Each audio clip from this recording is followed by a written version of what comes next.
All right, real quick. I wanted to put out some 2019 predictions, specifically on five topics. I want to talk about the stock market, housing prices, interest rates, unemployment, and then finally the value of cash flow and affordable rental units.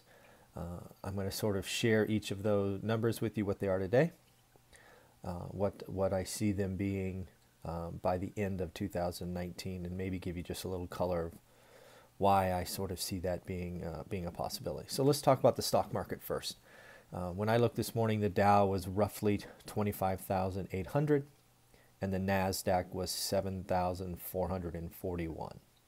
So that's sort of the line in the sand. The Dow obviously is 30 stocks.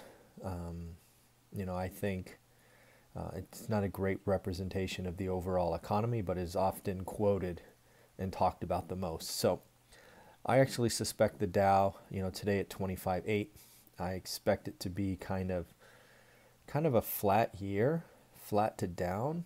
I'm going to see it sort of like in the 24,000 to 24,500.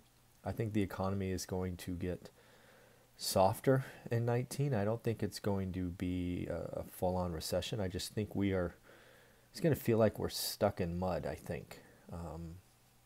So I think we've seen peak earnings, and I think when you see peak earnings, people start to back off valuations. I do think there could be a trough in the market kind of early in the year, kind of like March to May kind of. I think that will be the low mark of the year. But I think as we exit the year, I think the market will rise, and I think we're going to finish above 24,000 in the Dow. Nasdaq's a little different. It's obviously full of tech stocks with very high valuations. I believe we're going to have multiple contraction in the Nasdaq. I could see the Nasdaq fall into 6,200, 6,400, kind of that range, so 1,000 points for sure. And again, I think it is going to be about peak earnings, and I think it's going to be about contraction of the multiple.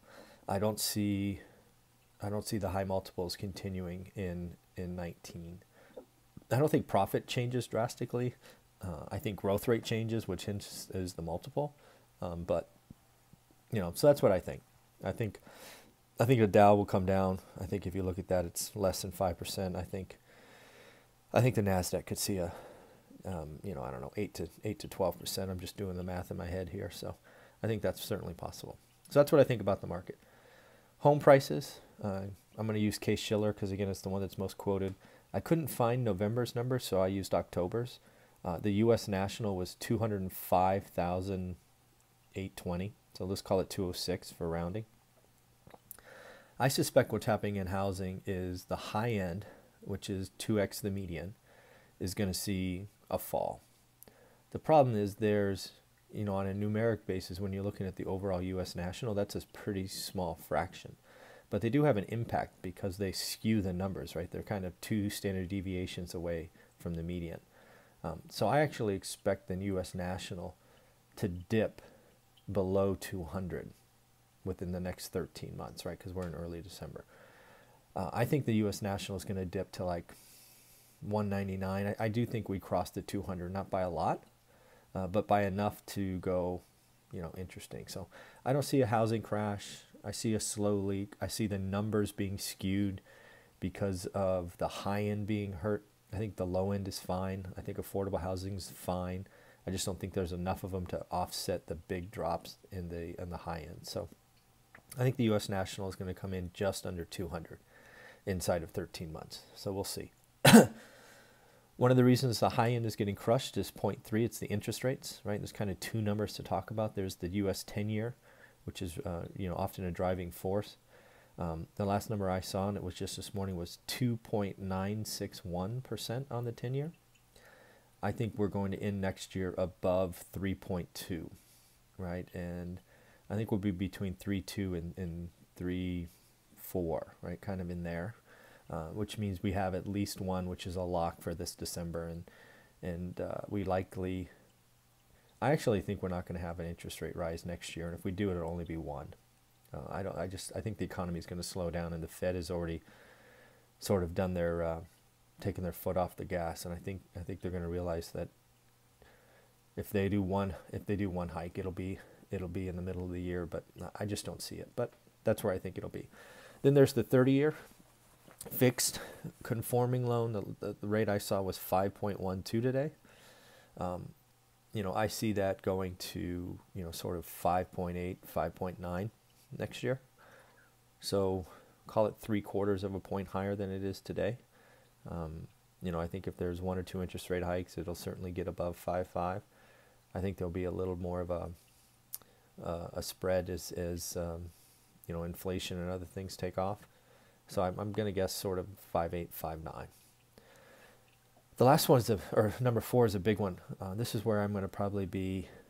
It's probably going to come off as more negative than I mean it to.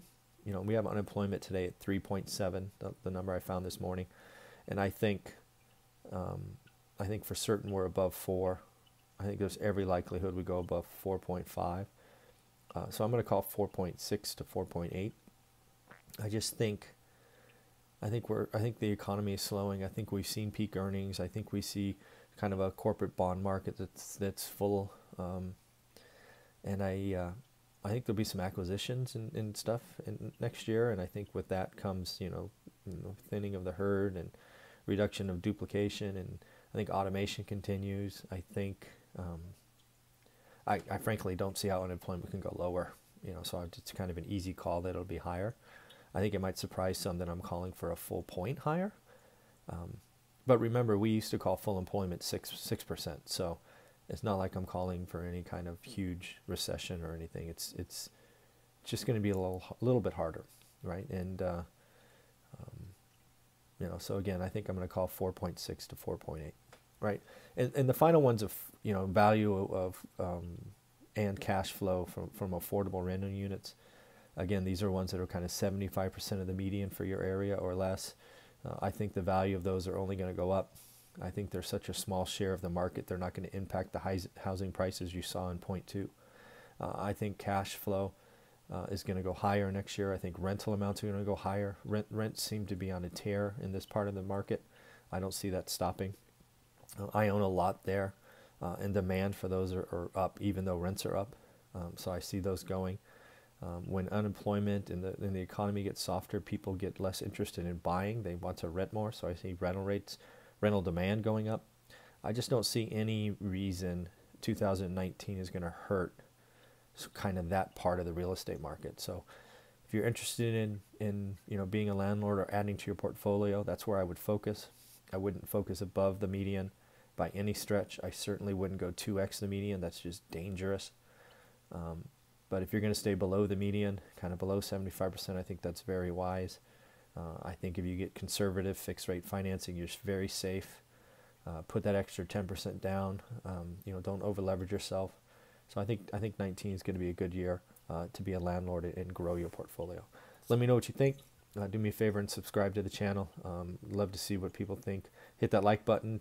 Tell me which of my 5 estimates you most disagree with and maybe most agree with. That'd be great. I'd love to hear from you and see where I'm wrong, because I'd love to sort of look into that and maybe I'll change my mind. So let me know what you think, and please subscribe and leave a comment. Thanks.